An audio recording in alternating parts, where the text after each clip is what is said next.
as someone's thinking about becoming a founder or from an investor from the outside, how would you rank the most important attributes? People talk about it's important to have started a company before, or maybe to be a customer, having worked in the industry, having smarts, intelligence like IQ, or maybe it's emotional intelligence, or is it a networking connections, access to capital? Like, what would be your top three most important things, either as a founder or an investor? So let me take a cut at it from a slightly different perspective, but that'll get to what you're talking about. And it gives us at least a top two to start with.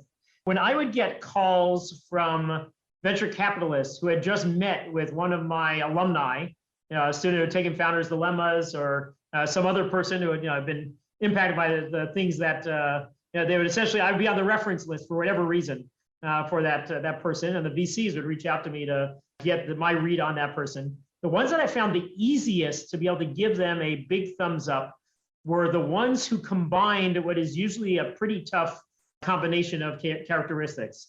One, that they had the passion, that they would be able to pursue it, but there's also a bunch of downsides of passion. If you want, we can get into that. That's actually day one of Founders Dilemmas, is having the students appreciate that passion isn't all an upside, that there's actually some perils of it they have to tune into. But the founder was able to bring the passion, but also the analytics, being able to step back and really assess. And this is actually captured best for me in dear old departed Steve Jobs. My favorite line from him was, follow your heart, but check it with your head. And to me, the students that I would be asked about, or the founders in general that I encountered, that when I would be asked about it, the ones who were able to do that they would be able to pull back on the reins, know when is the right time, to think a little bit more, to bring rational thinking to it, to inject the head into the decisions, but bring along with it the heart part of it.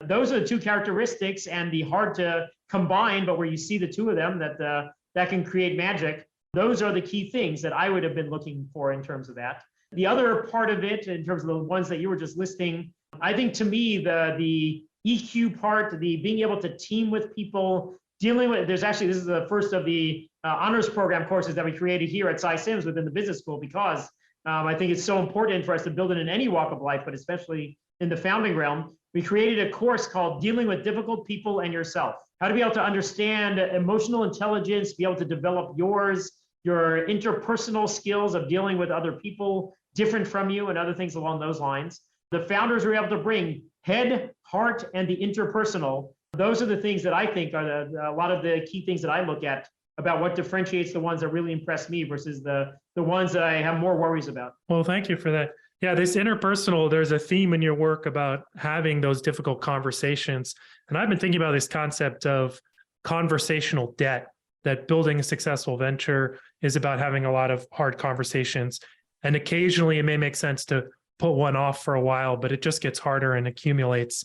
And maybe the way we talk about technical debt or financial debt also has a parallel in interpersonal relationships. Yeah, no, absolutely. You're bringing to mind also, there was a student of mine from HBS, Jessica Alter, who had started a company that essentially helps co-founders find each other.